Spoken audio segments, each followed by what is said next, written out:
Vi skal i aften lave en blindtest på Faxe Kondi, på flaske og på dåse.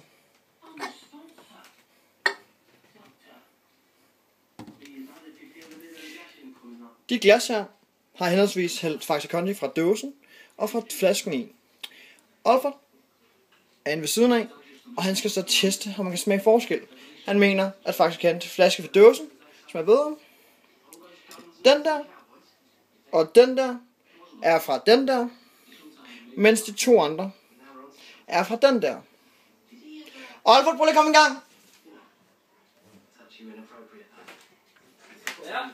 Prøv at komme og drikke her. Start fra den af, og husk at stille dem der, hvor du drikker, hvor du har drukket fra, ikke? Så starter vi med den her. Ja.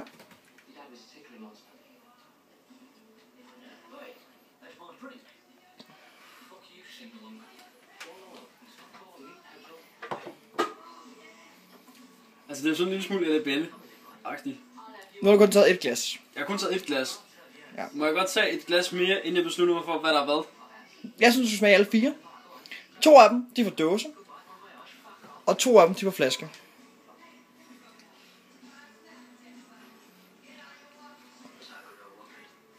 Udfordringen er, om du kender mig så godt, så du kan faktisk definere, hvad for et mønster jeg har sat i, ikke? Det er i hvert fald en faldgruppe, der er. Det er en faldgruppe, men så har vi taget den.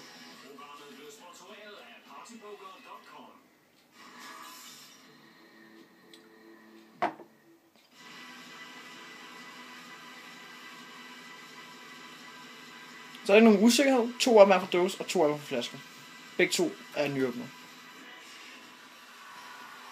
Altså her vil jeg er ikke i stand til at kende forskel. Jeg kan simpelthen ikke bestemme mig. Fordi den der virker friskere end de to sidste. Nu er der så også udfordringen i, at de 2 flasker har forskellige produktionsdatoer, ikke? Jo, men se. Den der virker friskere end den der. Og det kan jo noget at gøre med, hvornår du har hældt dem op. Så det er ikke interessant.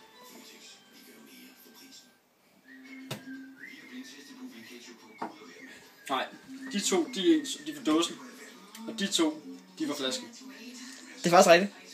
Så jeg får ikke ret. Du får ret. Så kan man faktisk godt smage forskel.